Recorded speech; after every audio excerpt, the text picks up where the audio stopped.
with every breath that I am able, I will sing of the goodness of God. Yeah. In all my life you have been faithful. Yes, you have. All my life you have been so good. With every breath that I am able, so I will sing of the goodness of God. Yes, I will. Yeah, of God. I will sing of the goodness of God. Yeah.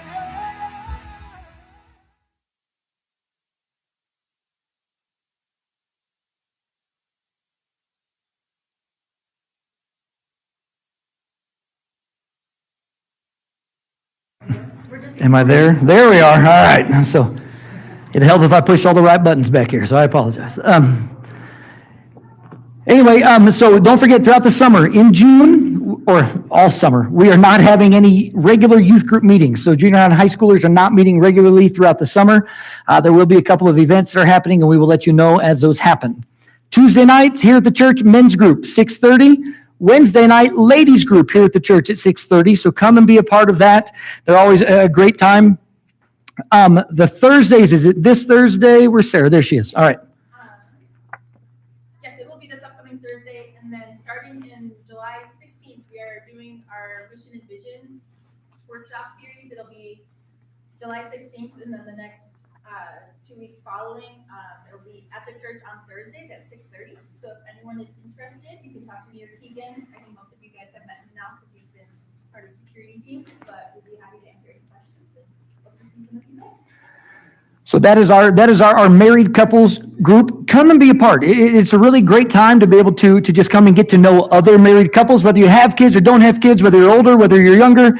It doesn't matter. Come and get to know each other better, because it is a great time to be able to have a group that is for both, men and women, the married groups that are there, and you guys can actually come and there's always a lot of good wisdom to be learned and gleaned from and passed on and everything else. So definitely come and be a part of that. July 4th, the town does the big parade. This year, guys, they're planning on it being a huge parade, okay?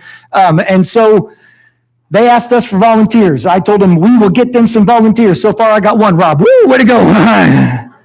But we need more, all right? We need some more volunteers. You will be helping direct traffic leading up to the parade. You will not miss the parade, okay?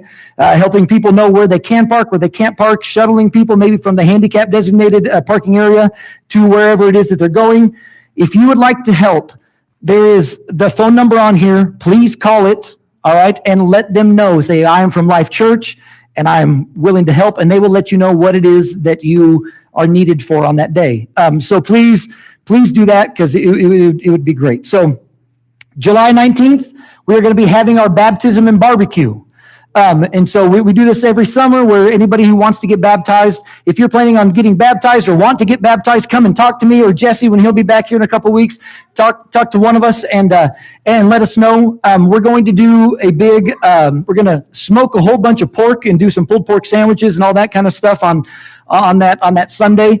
The church is providing all the meat and all the buns, but we will have a sign-up sheet starting next week where we can sign up for different sides and desserts and all that kind of stuff. So on July 19th, just be ready to eat a whole bunch and celebrate as people are getting baptized after service. I think that might be all the announcements for this morning. Oh, yes. All right. Well, yeah, I was getting ready to do all that part. Yes. Yeah. All right. Oh, and the Celebrate Recovery is also wanting to get started up, hopefully in the fall. If you're interested in being a part of Celebrate Recovery, Kathy, raise your hand. Talk to Kathy. We need a male sponsor to help lead that, okay? So Kathy's done all the heavy lifting. She's already done all the work ahead of time. But we need a male leader if we're going to be doing that in the fall. So Pray about it. If that's something that God is laying on your heart, talk to Kathy, and she will help get you all the information. We'll resource you, and it'll be a fantastic thing that we can do.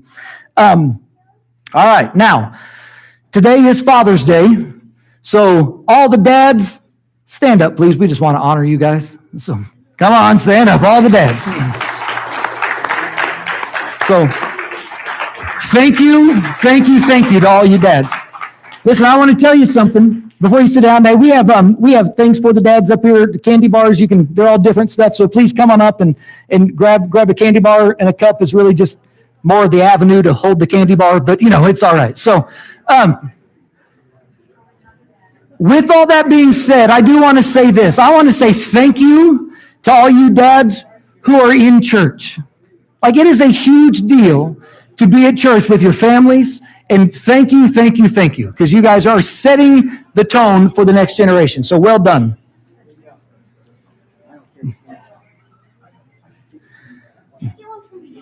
Grab one for your dad. Go ahead, buddy. Make sure and give it to your mom to give to your dad, because I don't know, you might go ahead and eat it. So, and whatever's left over just stays in my office, and I get to eat throughout the week. So it's fine. But all right, before we get into the word today, we've been doing this thing where we get to know some different people at the church and who they are, and we will give you a couple of interesting facts about some people, and then you have to guess who it is. Now, we do this because while you may know all the people right around you, because we all tend to sit almost in the same spot every Sunday, you may not know if you're on this side of the room, you may not know very many people on this side of the room, and vice versa. Kathy and Chad and Chuck and Joe sitting in the middle threw me off today. I'm like, well, hold on a second. They're here in the middle. It messed me up because they normally sit over here on this side. But it's a good thing for us to be able to get to know one another. So this person has been to 10 different countries, was a 2008 Olympian, and is a spinal therapist. Who is this? Who guessed that? Oh, Laura guessed it. She guessed Shay. Shay Weber. Yeah, stand up.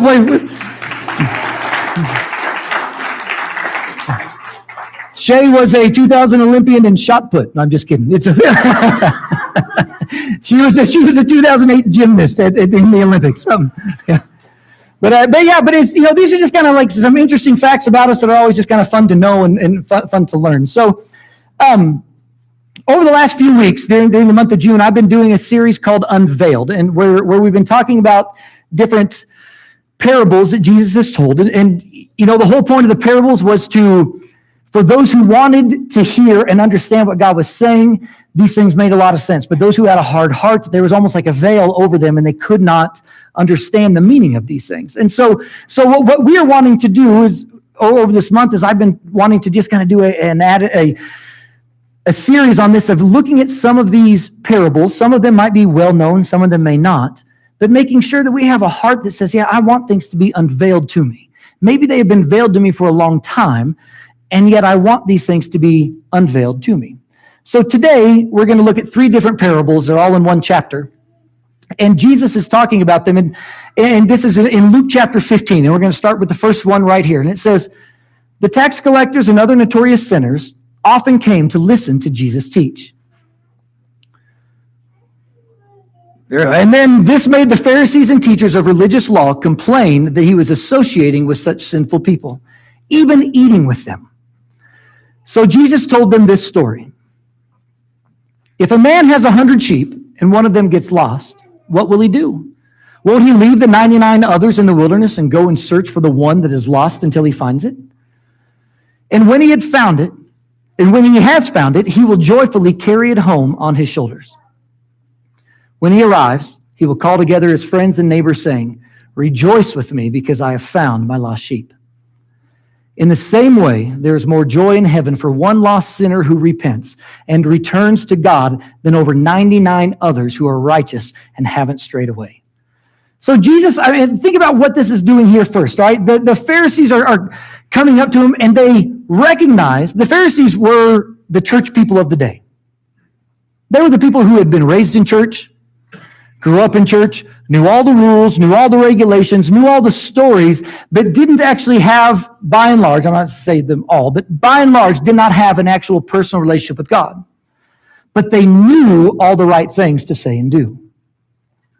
And so all of a sudden, Jesus is on the scene, and he's eating with a bunch of tax collectors who were, most of the tax collectors, just so you know, they were Jews who were working for the Romans, who was the occupation government at the time.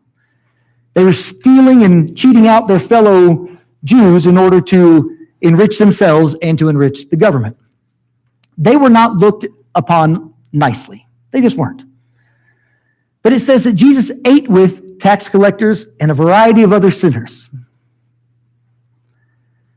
And it says that the Pharisees had such a hard time with this. Like they were just so mad that he would do that. I mean, can you believe him belittling himself and lowering himself to eat with these people? Now, a lot of us sit there and think, yeah, I mean, that's crazy to think about, but I want you to think about someone in your own mind, a demographic of people who in your own mind, you sit there and if you're honest with yourself, you don't have to be honest out loud, but if you're honest with yourself, you say, they're lesser than I am. Come on. Now, some of us love to have the idea, oh, not me. I love everybody. You're a liar. I'm just like, all right, so we all have people who we think of that we are better than somebody else. And that's when Jesus told this story. Because the Pharisees are going, I can't believe you'd eat with them. And then Jesus tells a story about the shepherd and the lost sheep. Now, when you look at this, there are 100 sheep. A shepherd who has 100 sheep. And let's say in the evening comes and he's getting them all in the corral and he's counting them, not falling asleep. He's doing all right, and all of a sudden he goes, oh, there's only 99. And I bet he counts again to make sure. Yep, there's only 99. If it were me, I'm not 100% sure that I would go find the one. Like 99 is pretty good. 99 out of 100 is almost an A+. That's a pretty high A, right? I have hung on to 99 out of 100, not bad. But that's not what the shepherd does. He goes and he says, all right, these guys are all safe right here, and I'm going to go out through all the wilderness that we went through all day long, and I'm going to go find the one who is missing. Now, we know from John 10 that Jesus says, I am the good shepherd. So Jesus is talking about himself, and he's saying, do you understand that this is what I'm doing? It doesn't matter how many there are. I'm going to go and seek the one. And then as he goes and he finds the one of the things that is so amazing is that he brings it back, and he tells his friends, he tells his family, he goes, I found the one. Let's have a party. Now, they didn't have lamb chops. They had a party of celebration about the fact that the missing sheep was brought back. And he says, and the same is true that, man, when one person repents, there's so much joy in heaven. There is a heart of the Father that we need to understand that says he's willing to come after the one.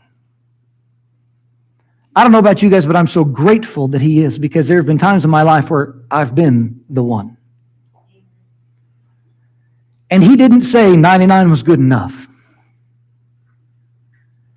He said, you're worth it for me to go out and find. Father's Day can be a really tricky holiday for people.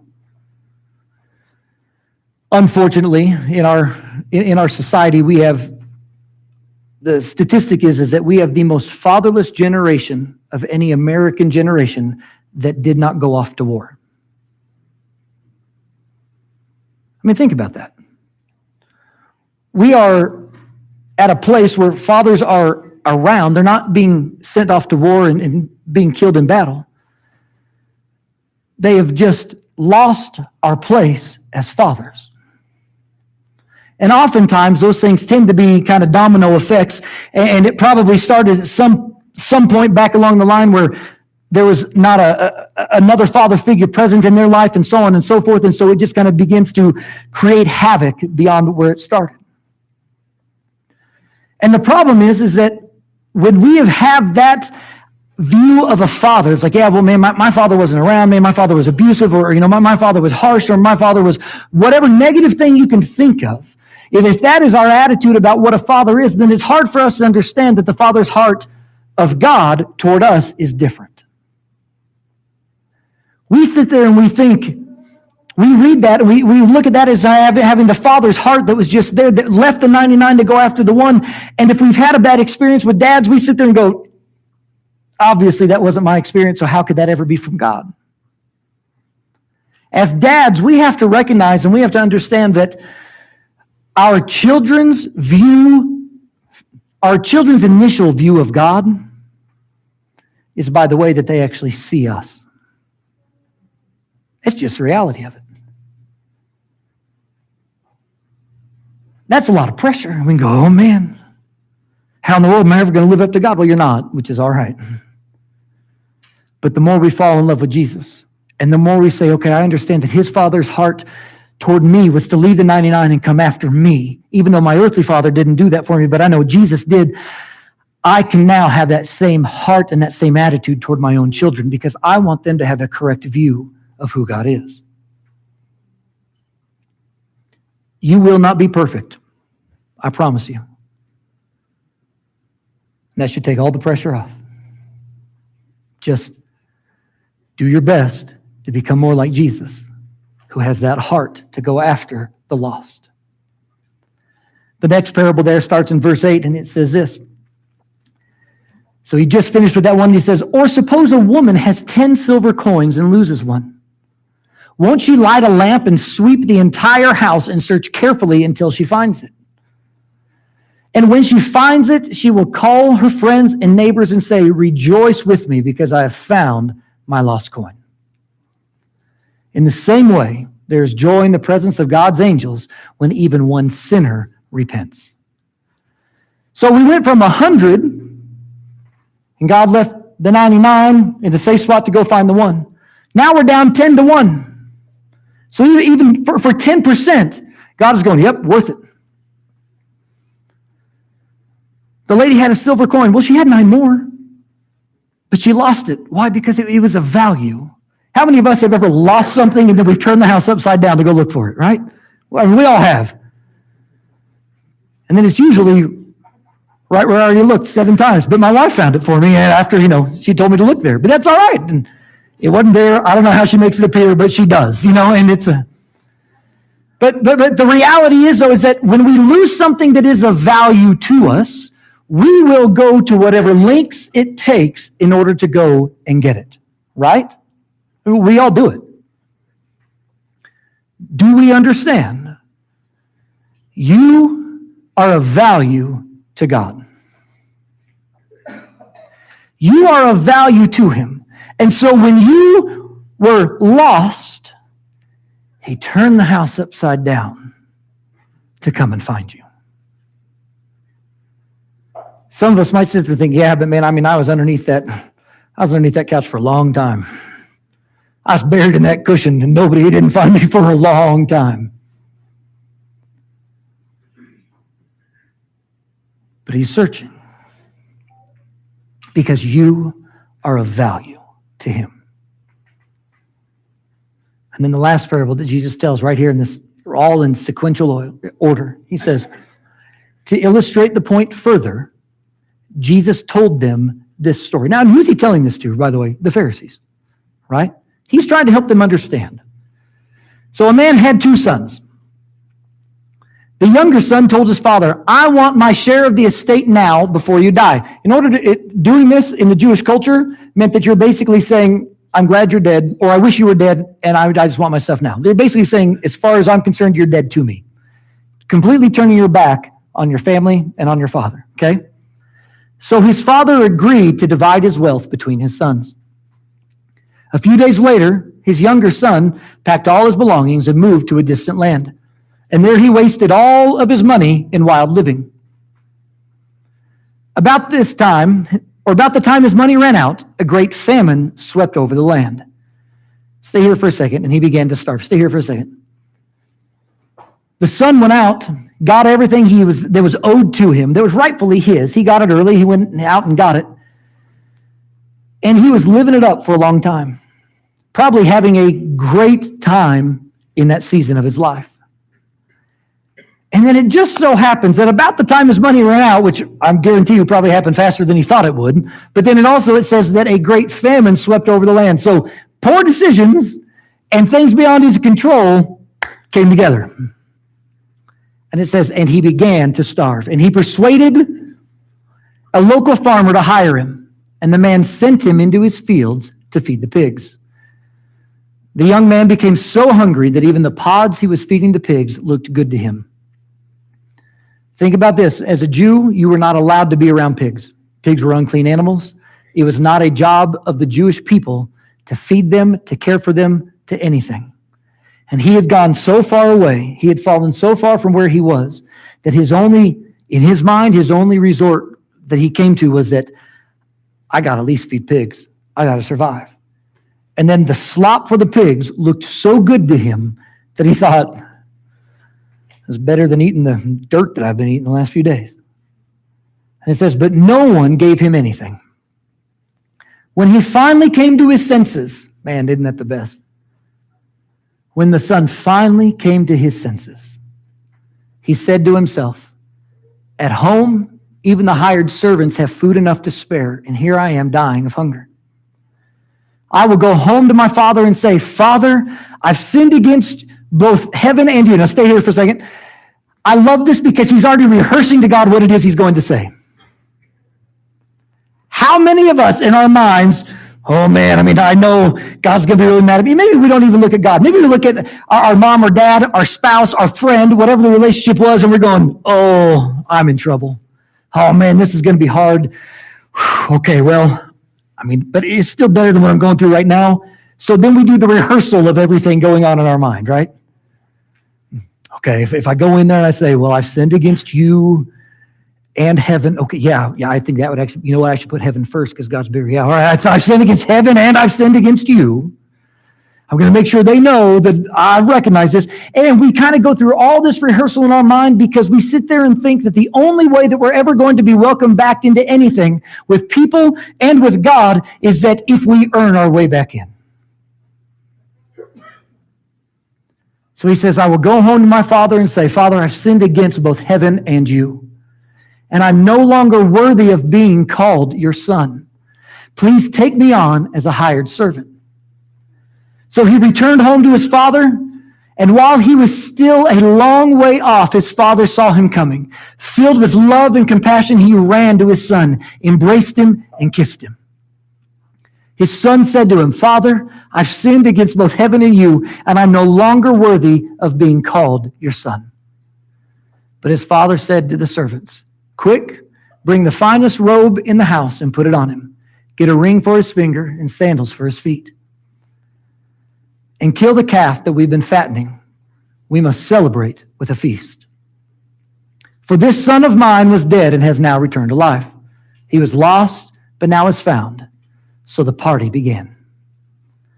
Meanwhile, the older son was in the fields working. When he returned home, he heard music and dancing in the house. And he asked one of the servants what was going on. Your brother is back, he was told, and your father has killed the fattened calf, and we are celebrating because of his safe return. The older brother was angry and wouldn't go in, and his father came out and begged him. But he replied, All these years I've slaved for you and never once refused to do a single thing you told me to do. And in all that time, you never gave me even one young goat for a feast with my friends. Yet when this son of yours, he's not calling him his brother, right? When this son of yours, right, comes back after squandering your money on prostitutes, you celebrate by killing the fattened calf. His father said to him, Look, dear son, you have always stayed by me, and everything I have is yours. We had to celebrate this happy day, for your brother was dead and has come back to life. He was lost, but now he is found. We know that story is the prodigal son, right? It's the parable of the prodigal son. But the reality is that that's just one part of it. The guy who went out and squandered all the things and came back, that was just one part of it. There's two other main characters in this story. One is the father, who we see the heart of God again, saying, man, I'm so excited that my son is coming back. I love it because it says, when he was a far ways off, the father saw him. And that shows you that the father was looking for his son every day. He knew that one day his son was coming back and he was looking for him. And as he saw him a far ways off, he ran to meet him. He went to go get him. And the younger son did what all of us, I'm sure, would have done. We would have tried to not justify it, but we would have tried to make ourselves feel better by saying, if I pay enough penance, if I do enough things, if I do this many times, then please just don't even have to call me your son, just call me your servant and everything will be okay. The father doesn't even acknowledge that statement. The father tells his other servants, go get the fatted calf, man. Go get that steer that we've been graining out for the last 3 months because it's going to be awesome. We're having brisket tonight. And the younger son, I'm sure, is standing there going, wait a minute, how is this even possible? And the dad says, and bring a ring for his finger. Do you know what that ring was? It was identity. It was identity. This is my son. You've always been my son, and you are still my son. And bring him a robe. Bring him the things that cover up all the stuff he had been involved with for a long time. And there was a celebration because the son had come home. Now, the third main character in that story is the older son. And a lot of us, we don't like to admit it, but we all know someone like the older son, right? It's not me, but yeah, I know a guy. And that older son had the attitude of entitlement. Dad, I can't believe that you would be doing this for him. Don't you know what he did? And if you don't, I'm going to tell it to you. I've never left you. I've never been bad. I've never this. Any parent who has children has probably heard this argument from their kids, right? They did it. I've never even done anything. It's not my fault. They did it all. And yet, the older son is sitting there pleading his case and saying, that's not fair that you would throw him a party and I didn't even get a goat and have my own party. That's what he says. I'm sure he did stomp his foot and everything. No, not fair, right? And the dad's response was, you've always been with me. And everything I have is yours. And what that shows me is that the older son became entitled to a very path in life that said, I'm fine. I don't need anything else. This is good. It's fine. It's comfortable. It's easy. It's whatever. I mean, he'll just do whatever he does. And it just became very go with the flow, super easy. This is what it is. Never actually realizing that he had full access to everything that the father had. He was much more content just having everything given to him rather than going after the fullness of what was really his. And so when part of that fullness of what the father had was restored back to the younger son, he got offended. He got offended. He's going, that's not fair. How come he has your fullness, but I don't?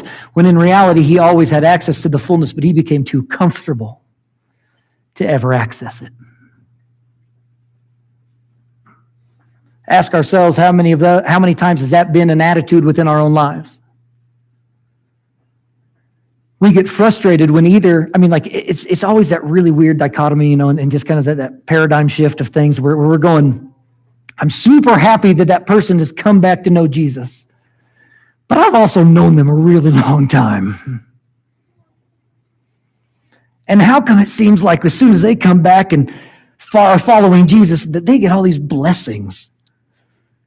That's not fair, right? Come on. And in that moment, we have to recognize that we have become the older son. And we have the attitude of the older son who said, it's not fair that he gets everything and I get nothing. When in reality, we have had access to the fullness of everything the Father has, but we have just chosen not to live in it because it was easier not to. Whew, that hurts. I don't like that, but it's true. I've had to pray a lot this week. God, fix my attitude. Some days I've done better at that than others.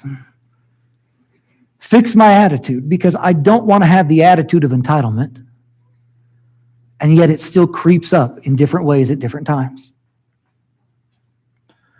The heart of the Father in every single one of these parables is showing you that you are of value, that it is a value for him to come after you with everything that he has. And he wants to. And he is coming after you.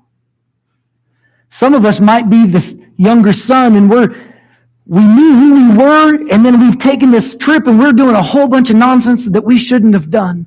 And we've convinced ourselves that, man, I don't even know if I can go back to my father or not, because what are they going to do? And God's saying, come back. Some of us feel like maybe we've been the coin that has been lost, and we've been shoved underneath the couch for a really long time. I want you to know that God is searching and coming after you, because you are of value to him, and he is coming after you in a good way, not in a weird way. Like he's coming after you to say, I want you to come be part of the family. And how many of us have felt like the sheep? Where you see the other 99 and we're like, man, they got it all together, and I just don't. I'm the black sheep of my family. And we wander off and we do all these other things. And the heart of the Father is that the Good Shepherd is coming after you.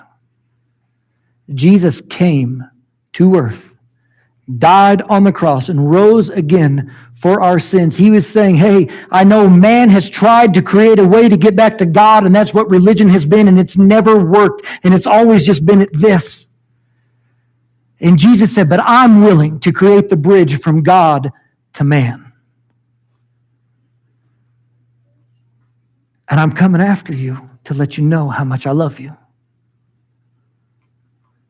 No matter how far we've ever wandered, no matter how many terrible things we've ever done, the love of God has always been there for you and will always be there for you. Because the heart of the Father is to say, I love you, and I have the best for you. The Pharisees that were being told this, I think it just kind of really rattled them. Because when they recognized that they were the older brother in that last story, it probably really infuriated them.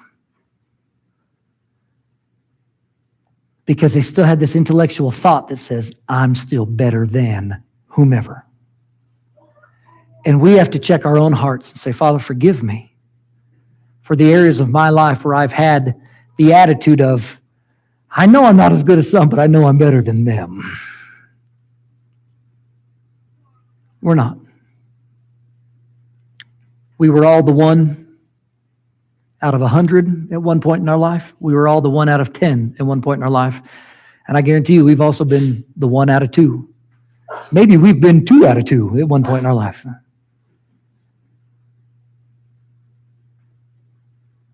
And we have to keep our hearts humble and say, God, I want to be grateful for what you've done for me.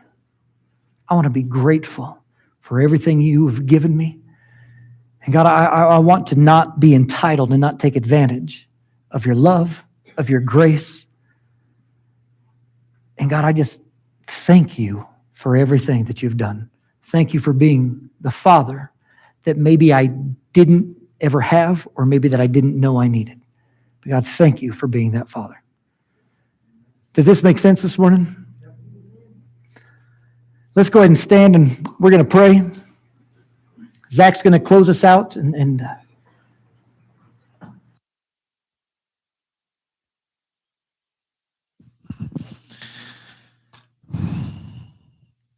Thank you, Lord, for this day.